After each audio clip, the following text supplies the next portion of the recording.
সংবাদ সবাইকে স্বাগত জানাচ্ছি। আমি ফিরোজ তোহা। শুরুতেই সংবাদ শিরোনাম। বাংলাদেশের সর্বশেষ গুরুত্বপূর্ণ আপডেট সংবাদে আপনাকে স্বাগত। শুরুতেই সংবাদ শিরোনাম, পরে বিস্তারিত। শুরুতেই জানিয়ে দিব, সচিবালয় থেকে 4 শতাধিক আনসার সদস্য গ্রেপ্তার। ছাত্র জনতার প্রতিরোধের মুখে চাকরি স্থায়ীকরণের দাবিতে সচিবালয় অবরোধ করে রাখা আনসার সদস্যরা পালিয়েছে। এ সময় সচিবালয় এবং আশপাশের এলাকা থেকে 2 নারী সদস্য সহ প্রায় 4 শতাধিক আনসার সদস্যকে গ্রেপ্তার করেছে সেনাবাহিনীর সদস্যরা। এরপর জানিয়ে দিব, পোশাক খুলে পালানোর সময় ধরে বেঁধে রাখল ছাত্ররা। সচিবালয় এলাকায় আনসার সদস্যদের সঙ্গে শিক্ষার্থীদের পাল্টা এবং সংঘর্ষের ঘটনা ঘটছে। এতে করে অন্তত 30 জন শিক্ষার্থী আহত হয়েছে প্রাথমিকভাবে জানা গেছে। পরবর্তীতে আজ সকাল পর্যন্ত আহতের সংখ্যা 40 জনে পৌঁছেছে। এ সময় শিক্ষার্থীদের উপর হামলা করা হয়েছে এমন খবর পেয়ে সচিবালয় অভিমুখে রওনা হয় হাজার হাজার শিক্ষার্থীরা। পরিস্থিতি বেগতিক দেখে আনসার সদস্যরা পালাতে শুরু করে।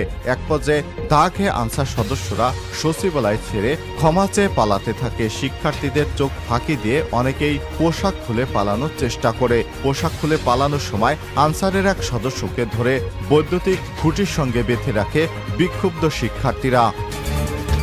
এদিকে আমেরিকা কনভিন্স হয়েছিল, নইলে তখনই আমাদের পতন হতো। সালমান এফ রহমান।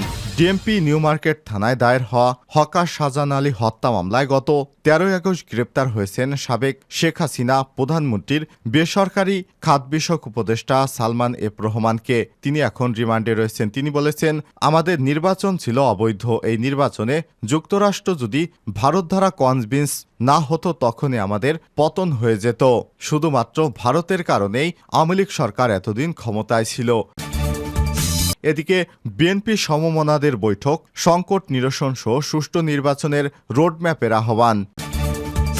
জানিয়ে দিব, এখনও পুড়ছে গাজী টায়ার কারখানা। ফায়ার সার্ভিসের 10টি ইউনিটের সারারাত চেষ্টার পরও নিয়ন্ত্রণে আসেনি নারায়ণগঞ্জের রূপগঞ্জে অবস্থিত গাজী টায়ার কারখানা। গতরাত 10টা থেকে এই অগ্নিকাণ্ডের ঘটনা ঘটে। কারখানাটি এখনও পুড়ছে। ফায়ার সার্ভিস সদর দপ্তরে মিডিয়া সেলের কর্মকর্তা তালহা বিন জসিম বিষয়টি নিশ্চিত করেছেন। এবং সর্বশেষ জানিয়ে দিব, লক্ষ্মীপুরে থামছে না বৃষ্টি, বেড়েই চলছে বন্যার পানি। তারপর আবার অনবরত বৃষ্টি। এই পরিস্থিতিতে গৃহস্থলী, আসবাব, হাঁস মুরগি, গরু ছাগল সহ পরিবারের সদস্যরা চরম সংকট এবং ভোগান্তিতে পড়েছে লক্ষ্মীপুরে। নোয়াখালী থেকে বন্যার পানি ঢোকায় এ জেলার বিস্তীর্ণ জনপদ ডুবে গেছে। দিনরাত থেমে থেমে বৃষ্টি হচ্ছে পুরো জেলায়। এতে সময় যত যাচ্ছে বন্যার পরিস্থিতি ততই অবনতি হচ্ছে লক্ষ্মীপুরে। ঘরবাড়ি ছেড়ে অনেকেই আশ্রয় কেন্দ্রে উঠেছেন। আর সকাল পর্যন্ত কোথাও বন্যার পানি কমেনি। সর্বশেষ খবর পাওয়া অনুযায়ী এখনও বাড়ছে বন্যার পানি। তবে বেশ কয়েকটি জেলায় বন্যার পরিস্থিতি উন্নতি হয়েছে। প্রিয় দর্শক, এতক্ষণ শুনছিলেন সংবাদ শিরোনাম, এবারে বিস্তারিত। তবে তার আগে বন্ধুরা, অনুরোধ থাকবে সংবাদটিতে একটি লাইক দিন। এই চ্যানেলে আপনি নতুন হয়ে থাকলে আমাদের সংবাদটি দেখতে দেখতে চ্যানেলটি সাবস্ক্রাইব করে রাখুন। কমেন্ট করে জানিয়ে দিন আপনার মূল্যবান মতামত। জানিয়ে দিন বন্ধুরা, এই সংবাদটি আপনি বিশ্বের কোন দেশ থেকে বা বাংলাদেশের কোন স্থান থেকে দেখছেন এবং শুনছেন। সচিবালয় থেকে 4 শতাধিক আনসার সদস্য গ্রেপ্তার। ছাত্র জনতার প্রতিরোধের মুখে চাকরি স্থায়ীকরণের দাবিতে আসা সচিবালয় অবরোধ করে রাখা আনসার সদস্যরা শেষ পর্যন্ত পালিয়ে যায়। পালানোর আগে ছাত্রদের তারা হামলা করেছিল। এই হামলায় ঢাকা বিশ্ববিদ্যালয় সহ বিভিন্ন বিশ্ববিদ্যালয়ের প্রায় 40 জন শিক্ষার্থী আহত হয়েছিল এই আনসার বাহিনী দ্বারা।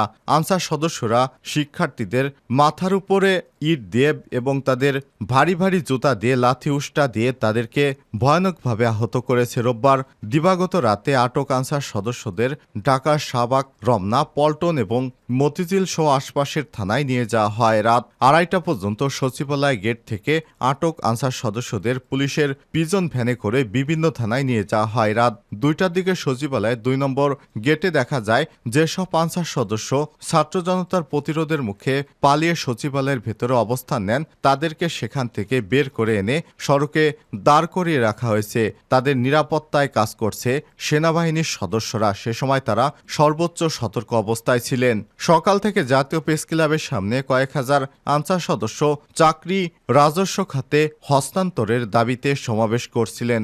বিকেলের দিকে তারা সচিবালয়ের 5 নম্বর গেটের সামনে অবস্থান করে এবং নানা স্লোগান দিতে থাকে। সন্ধ্যার পর তারা সচিবালয়ের 5টি গেট নিয়ন্ত্রণে নেয়। এ সময় স্বরাষ্ট্র উপদেষ্টা লেফটেন্যান্ট জেনারেল অবসরপ্রাপ্ত মোহাম্মদ জাহাঙ্গীর আলম চৌধুরী এবং ক্রীড়া উপদেষ্টা আসিফ মাহমুদ বৈঠক করে তাদের দাবি দেওয়া মেনে নেয়ার বিষয়ে একটি কমিটি গঠনের আশ্বাস দেন। তারপরও আনসার সদস্যরা প্রজ্ঞাপন এর দাবিতে অনড় থেকে সচিবালয়ের গেট অবরুদ্ধ করে রাখে। এ সময় তারা বিশ্ববিদ্যালয়মুখী একটি ত্রাণের গাড়িও আটকে রাখে।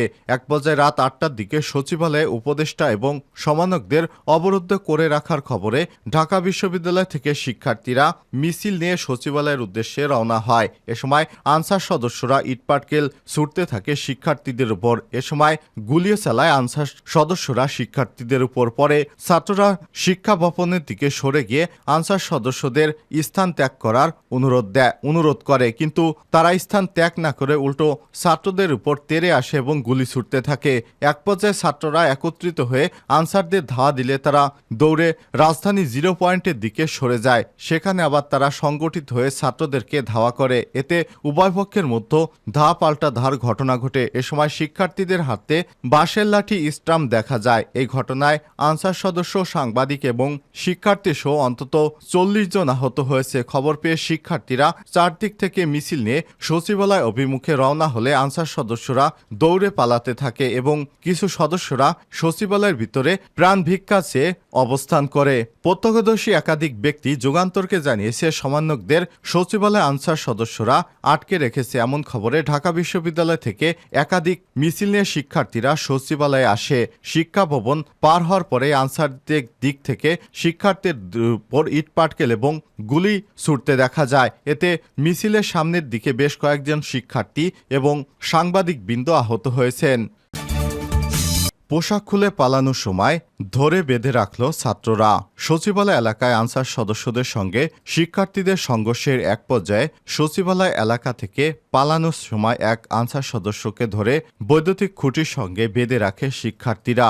শিক্ষার্থীদের ওপর হামলা করা হয়েছে এমন খবর পেয়ে সচিবালয় অভিমুখে রওনা হন হাজার হাজার শিক্ষার্থী। পরিস্থিতি দেখে আনসার সদস্যরা পিছু হটতে শুরু করেন। এক পর্যায়ে ধা খেয়ে আনসার সদস্যরা সচিবালয় ছেড়ে পালাতে শুরু করে। শিক্ষার্থীদের চোখ ফাঁকি দিতে অনেকে পোশাক খুলে পালানোর চেষ্টা করে। পোশাক খুলে পালানোর সময় আনসারের এক সদস্যকে ধরে বেঁধে রাখে বিক্ষুব্ধ ছাত্ররা। এ সময় রাত 9টা 50 দিকে তাকে বেঁধে রাখা হয় খুঁটির সঙ্গে। আমেরিকা কনভিন্স হয়েছিল, নইলে তখনই আমাদের পতন হয়ে যেত। সালমান।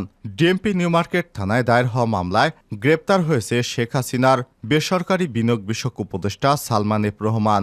রিমান্ডে তিনি চাঞ্চল্যকর তথ্য দিয়েছেন। তিনি বলছেন, গত নির্বাচনের আগে যুক্তরাষ্ট্র সুষ্ঠু এবং অবাধ নির্বাচন দিতে আমাদেরকে চাপ দিয়েছিল, আমাদের তখনই পতন হয়ে যেত। তবে ভারত সবসময় শেখ হাসিনার পাশে ছিল। নরেন্দ্র মোদী পাশে থাকার কারণে যুক্তরাষ্ট্রকে তারা কনভিন্স করেছিল। এ কারণে বাংলাদেশে তখন সুষ্ঠু নির্বাচন হয়নি, আর সুষ্ঠু নির্বাচন হলে তখনই আমাদের পতন হয়ে যেত।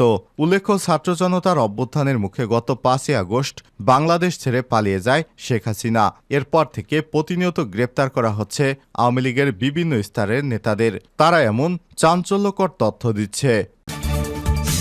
বিএনপি এবং সমমনাদের বৈঠক, সংকট নিরসন সহ সুষ্ঠু নির্বাচনের রোডম্যাপের আহ্বান। ছাত্র জনতার অভ্যুত্থানের পর যুগপৎ আন্দোলনে থাকা সমমনা দল এবং জোটগুলোর সঙ্গে চলমান পরিস্থিতি নিয়ে আলোচনা শুরু করেছে বিএনপি। রোববার 12 দলীয় জোট এবং জাতীয়তাবাদের সমমনা জোটের সঙ্গে বৈঠক করেছে দলটির লিয়াজো কমিটি। এতে দেশে সৃষ্ট সংকট নিরসন এবং অন্তর্বর্তীকালীন সরকারকে সহযোগিতা করতে একমত হন নেতারা। একই সঙ্গে যৌক্তিক সময়ে সুষ্ঠু নির্বাচনের রোডম্যাপ ঘোষণা করতে অন্তর্বর্তীকালীন সরকারকে আহ্বান জানানো হয়। রোববার সন্ধ্যায় গুলশানে বিএনপির চেয়ারপারসনের রাজনৈতিক কার্যালয়ে পৃথকভাবে 12 দলীয় জোট এবং জাতীয়তাবাদী সমমনা জোটের সঙ্গে বৈঠক করেন লিয়াজো কমিটির প্রধান এবং স্থায়ী কমিটির সদস্য নজরুল ইসলাম খান। বৈঠকে দলের আরেক স্থায়ী কমিটির সদস্য বেগম সেলিমা রহমানও উপস্থিত ছিলেন। লক্ষ্মীপুরে থামছে না বৃষ্টি, বেড়েই চলছে বন্যার পানি তারপরও আবার অনবরত বৃষ্টি হচ্ছে। এই পরিস্থিতিতে গৃহস্থালী আসবাবপত্র, হাঁস মুরগি, গরু ছাগল সহ পরিবারের পরিজনদের নিয়ে চরম সংকটে পড়েছে এবং ভোগান্তিতে পড়েছে লক্ষ্মীপুরবাসী। নোয়াখালী থেকে বন্যার পানি ঢুকছে লক্ষ্মীপুরে। এ জেলার বিস্তীর্ণ জনপদ ডুবে গেছে। দিনরাত থেমে থেমে বৃষ্টি হচ্ছে পুরো জেলায়। এতে সময় যত যাচ্ছে বন্যার পরিস্থিতি ততই অবনতি হচ্ছে। ঘরবাড়ি ছেড়ে অনেকেই আশ্রয় কেন্দ্রে উঠেছে। রোববার 25 আগস্ট রাত পর্যন্ত কোথাও বন্যার পানি কমেনি। পুরো জেলায় বৃষ্টি অব্যাহত ছিল। পানি বাড়তে পারে বলে জানিয়েছে সংশ্লিষ্টরা। দত্তপাড়া ইউনিয়নের করইতলা এলাকার বাসিন্দারা জানিয়েছেন, গত 7 দিন ধরে তাদের বাড়িঘর বৃষ্টির পানি জমেছিল। ওই পানি না নামতে গত 3 দিন ধরে হঠাৎ করে আবার পানি বাড়তে শুরু করেছে। শনিবার সারাদিন বৃষ্টি না হলেও রাতে বৃষ্টি হয়। তখন প্রতিটি বাড়িতে 3 থেকে 4 ফুট পানিতে তলিয়ে গেছে। ঘরবাড়িতে থাকার কোনো সুযোগ নেই। যাদের ঘরের ভিটা উঁচু তারা শুধু বাড়িতে আছেন। তবে উঁচু মাচা করে সংশ্লিষ্টদের সঙ্গে কথা বলে জানা গেছে, শুক্রবার 23 আগস্ট থেকে নোয়াখালীর বন্যার পানি লক্ষ্মীপুরে ঢুকতে শুরু করেছে এবং লক্ষ্মীপুরের বন্যা পরিস্থিতি অবনতি হয়েছে। এতে সদর উপজেলার চন্দ্রগঞ্জ, চরসাই, দিঘলি এবং উত্তর জয়পুর, বাঙ্গাখা, মান্দারি, তেওয়ারীগঞ্জ ইউনিয়ন এবং চাকসর ও চররুহিতা ইউনিয়ন প্লাবিত হয়েছে। এসব ইউনিয়নের